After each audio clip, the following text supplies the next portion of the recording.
పెట్టిన బడ్జెట్ ఏంటి, ఈ అమీర్పేట్ ఎడిటింగ్స్ ఏంటి? గేమ్ చేంజర్ మూవీ సాంగ్ పై నానా హైరాణ. రామ్ చరణ్ శంకర్ దర్శకత్వంలో తెరకెక్కుతున్న social political drama game changer. ఈ మూవీ కోసం ఏకంగా 3 ఏళ్లు కేటాయించాడు రామ్ చరణ్. జనవరి 10న సంక్రాంతి కానుకగా గేమ్ చేంజర్ థియేటర్లోకి రానుంది. అయితే ఈ సినిమాకి బస్ పెంచేందుకు చిత్ర యూనిట్ ఎన్ని రకాలుగా ప్రయత్నిస్తున్నా అవి పెద్దగా వర్కౌట్ కావడం లేదు. నానా హైరాణ అంటూ వచ్చిన మెలోడీ సాంగ్ బాగానే వర్కౌట్ అయ్యేలా ఉంది. గేమ్ చేంజర్ నుంచి నానా హైరాణ సాంగ్ వచ్చిన రోజే పుష్ప 2 మూవీ నుంచి ఫీలింగ్స్ అంటూ సాంగ్ రిలీజ్ చేశాడు అల్లు అర్జున్.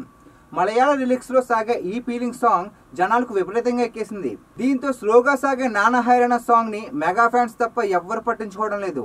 సాంగ్ బాగుంది కాబట్టి మెల్లిమెల్లిగా జనాలకు ఎక్కొచ్చేమో కానీ లిరికల్ వీడియోలో ఎడిటింగ్స్ చూసి మెగా ఫ్యాన్స్ షాక్ అవుతున్నారు. ఈ సినిమా కోసం దాదాపు 300 కోట్ల పైగా ఖర్చు పెట్టాడు దిల్ రాజు.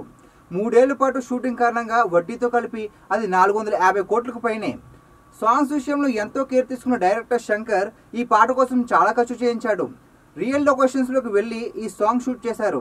అయితే లిరికల్ వీడియోలో ఎడిటింగ్స్ చూస్తే మాత్రం అలా అనిపించడం లేదు.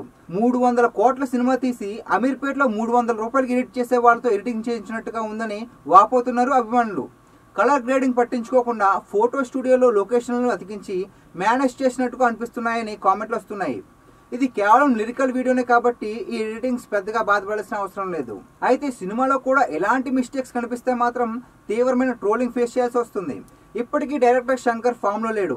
రోబో తర్వాత సరైన హిట్ కొట్టలేకపోయాడు శంకర్. భారతీయుడు 2 మూవీతో కెరీర్ లో బిగ్గెస్ట్ డిజాస్టర్ ఫేస్ చేశాడు. ఈ సినిమాకి సీక్వెల్ గా భారతీయుడు 3 మూవీ కూడా వచ్చే ఏడాదిలో విడుదల కాబోతుంది. ఆ మూవీకి బిజినెస్ జరగాలంటే ఇప్పుడు గేమ్ చేంజర్ బాక్స్ ఆఫీస్ దగ్గర కమర్షియల్ సక్సెస్ అందుకోవడం చాలా అవసరం. ఈ game changer movie box office వద్ద ఎంత కలెక్ట్ చేస్తుందో కామెంట్ చేయండి. ఈ వీడియో నచ్చితే లైక్ చేసి మా ఛానల్ సబ్స్క్రైబ్ చేసుకోండి.